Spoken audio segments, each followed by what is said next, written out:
नमस्कार, good morning. आप देख रहे हैं जी न्यूज। मैं निधि चतुर्वेदी आपके साथ। बड़ी खबर के साथ होगी बुलेटिन की शुरुआत और सुबह के बज चुके हैं 8। प्रधानमंत्री नरेंद्र मोदी ने G20 शिखर सम्मेलन को सफल बता दिया है। G20 में वैश्विक महत्व के मुद्दों पर चर्चा। पीएम मोदी ने विश्व नेताओं ने महामारी से लड़ाई पर चर्चा की। इस बात का जिक्र किया। प्रमुखता के साथ आर्थिक सहयोग को बढ़ावा देने पर भी चर्चा रही है। तो प्रधानमंत्री नरेंद्र मोदी ने G20 शिखर सम्मेलन को सफल करार दिया है। वैश्विक महत्व के जो सारे मुद्दे हैं उन पर चर्चा विस्तार के साथ हुई। पीएम ने कहा, विश्व के नेताओं ने महामारी से लड़ाई पर चर्चा की है। इस शिखर सम्मेलन के दौरान आर्थिक सहयोग को बढ़ावा देने पर भी चर्चा रही है।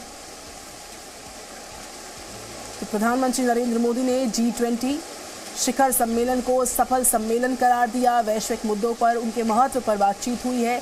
महामारी के साथ लड़ाई पर विश्व के नेताओं ने बातचीत की है। एक मंच पर आकर आर्थिक सहयोग को बढ़ावा देने पर चर्चा रही। इस दौरान पीएम मोदी ने जिन बड़ी बातों का जिक्र किया वो हम आपको बता रहे हैं। सबसे महत्वपूर्ण बात कि G20 शिखर सम्मेलन सफल रहा पूरी तरह से।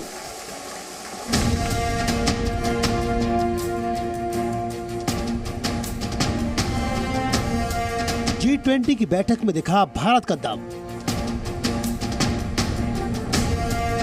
G20 के नेताओं के साथ प्रधानमंत्री मोदी की दिखी गर्मजोशी।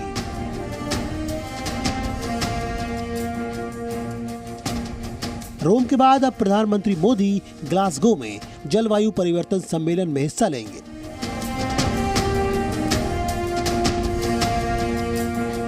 जी हां, G20 की बैठक खत्म हो चुकी है, लेकिन इस बैठक में प्रधानमंत्री मोदी ने जब सुपर पावर देशों के साथ मंच शेयर किया तो हर जगह उनकी छाप दिखी। चाहे वो दुनिया को वन अर्थ वन हेल्थ का मंत्र देना हो या अमेरिकी राष्ट्रपति जो बाइडेन के साथ व्यक्तिगत मुलाकात, शायद इसीलिए G20 की ये बैठक बेहद यादगार और शानदार रही। जो G20 शिखर सम्मेलन हुआ है उसमें जो बड़े मसले थे वो थे क्लाइमेट चेंज और कोविड क्राइसिस। जैसे प्रधानमंत्री ने कहा कि भारत वैक्सीन इंटरनेशनल कम्युनिटी के लिए बना सकता है और कहीं ना कहीं फोकस था कि कैसे एक तरफ से कंसेंसस की ज़रूरत रहेगी। ये सम्मेलन तब आ रहा है जब हम देख रहे हैं अब ग्लासगो में फोकस हो गया है, जब ग्लासगो में जो क्लाइमेट समिट है वो शुरू होने वाला है। प्रधानमंत्री मोदी G20 की बैठक खत्म होने के बाद अब स्कॉटलैंड के ग्लासगो में जलवायु परिवर्तन सम्मेलन में हिस्सा लेंगे। पूरी दुनिया की नजर अब इस सम्मेलन पर है, क्योंकि इस सम्मेलन में दुनिया भर के दिग्गज नेता पर्यावरण संरक्षण की मुहिम को धार देने की कोशिश करेंगे। अब बड़ा फोकस है ग्लासगो पर, जहां पे COP26 क्लाइमेट समिट है, जो क्लाइमेट मीटिंग है वो शुरू हो चुकी है। और कहीं ना कहीं हम देख रहे हैं कि क्लाइमेट को लेकर एक सवाल खड़े किए जा रहे हैं। एक डिवाइड है दुनिया में डेवलपिंग और डेवलप्ड कंट्रीज को लेकर, पर फोकस यही रहेगा कि कैसे एक आम राय बनाई जा सके। और कहीं ना कहीं ये जो बड़ी चुनौती है दुनिया के सामने, इसको लेके एक आम राय तो बने ही, पर कहीं ना कहीं उसका प्रैक्टिकली भी इम्प्लीमेंटेशन हो। ग्लासगो में प्रधानमंत्री का बेहद व्यस्त कार्यक्रम है। आज प्रधानमंत्री मोदी शाम 3:30 बजे भारतीय समुदाय के लोगों से मिलेंगे। फिर शाम 5:30 बजे ग्लासगो सम्मेलन शुरू होगा। शाम 7 बजे प्रधानमंत्री मोदी की ब्रिटेन के प्रधानमंत्री बोरिस जॉनसन के साथ मुलाकात होने की संभावना है। रात 8 बजे शीर्ष नेताओं के साथ बैठक और परिचर्चा होगी। रात 8:30 बजे प्रधानमंत्री मोदी सम्मेलन को संबोधित करेंगे। और अब बड़ा फोकस होगा ग्लासगो में, जहां COP26 क्लाइमेट समिट चल रहा है। और वहीं प्रधानमंत्री मुलाकातें तो करेंगे ही, बहुत सारी बायलैटरल मीटिंग्स है नेपाल के प्रधानमंत्री के साथ, इजराइल के प्रधानमंत्री के साथ, जापान के प्रधानमंत्री के साथ। पर कहीं ना कहीं एक नेशनल स्टेटमेंट देंगे जिसमें भारत की पॉलिसी बताएंगे एनवायरनमेंट को लेके कि कैसे भारत एक तरफ से इनिशिएटिव्स लेकर आ रहा है, जैसे इंटरनेशनल सोलर अलायंस। 2 नवंबर यानी मंगलवार को भी प्रधानमंत्री का बेहद व्यस्त कार्यक्रम है।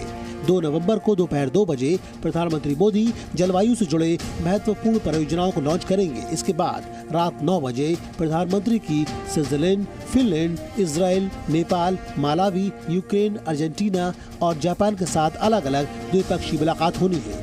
प्रधानमंत्री मोदी बिल गेट्स के साथ भी बैठक करेंगे। रात 11 बजे प्रधानमंत्री मोदी देश के लिए रवाना हो जाएंगे और 3 नवंबर को सुबह 8 बजे देश पहुंचेंगे। सूत्रों के मुताबिक माना जा रहा है कि ग्लासगो सम्मेलन में भारत का जोर कार्बन उत्सर्जन घटाने पर रहेगा। भारत की तरफ से ये कहा जा सकता है कि विकसित देशों को नेट जीरो के बजाय नेट नेगेटिव से शुरुआत करने की आवश्यकता है। हालांकि भारत ने अभी तक नेट जीरो से जुड़े मुद्दों पर कोई फैसला नहीं किया है। भारत के लिए ग्लासगो सम्मेलन इसलिए अहम है कि जलवायु में हो रहे परिवर्तन की वजह से बीते कुछ सालों में भारत ने कई प्राकृतिक आपदाओं जैसे सूखा, बेमौसम बरसात, बाढ़ और तूफान को झेला है और इससे खरबों का नुकसान हुआ है और कई जानें भी गई है। रोम और ग्लासगो से सिद्धांत सिब्बल के साथ ब्यूरो रिपोर्ट, जी मीडिया। भारत के G20 के शेरपा केंद्रीय मंत्री पीयूष गोयल ने कहा कि G20 बैठक बहुत सफल रही। शेरपा G20 के सदस्य देशों के नेताओं का प्रतिनिधि होता है जो शिखर सम्मेलन के एजेंडे के बीच समन्वय को स्थापित करता है।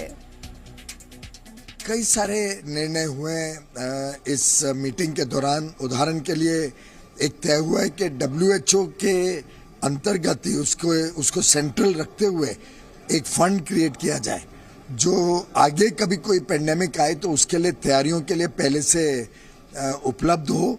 ऐसा एक फंड बनाने के लिए एक टास्क फोर्स तय किया गया है जो इसकी डिटेलिंग में जाएगा। इसी प्रकार से वैक्सीनेशन को तेज गति देने के लिए अलग अलग देशों ने चर्चा की कि कैसे वैक्सीनेशन को और तेज किया जाए। अर्थव्यवस्था को पटड़ी पर लाना है, स्वास्थ्य में विश्व को निजात पाना है। माननीय प्रधानमंत्री जी ने यहाँ भी, रोम में भी कई बायलैटरल्स के लीडर्स के समिट में भी बातचीत की और क्लीन एनर्जी, नवीकरणीय ऊर्जा हो, अलग अलग प्रकार से जो आज के दिन चिंता का विषय है उसको कैसे कम किया जाए और प्रदूषण मुक्त किया जाए बिजली के क्षेत्र को, उसमें बहुत व्यापक चर्चाएं हुई हैं। मुझे लगता है एक प्रकार से एक नींव बनी है जिसके ऊपर अब COP26 में आज माननीय प्रधानमंत्री जी प्रस्थान करेंगे और वहाँ विस्तार से चर्चा करके मुझे लगता है एक भविष्य के लिए रोड मैप बनेगा कैसे विश्व को अपनी जिम्मेदारियों का निर्वहन करना चाहिए और कैसे विकसित देशों को, विकासशील देशों की सहायता करनी चाहिए। Presenting B News app available on Google Play and App Store. Download it now.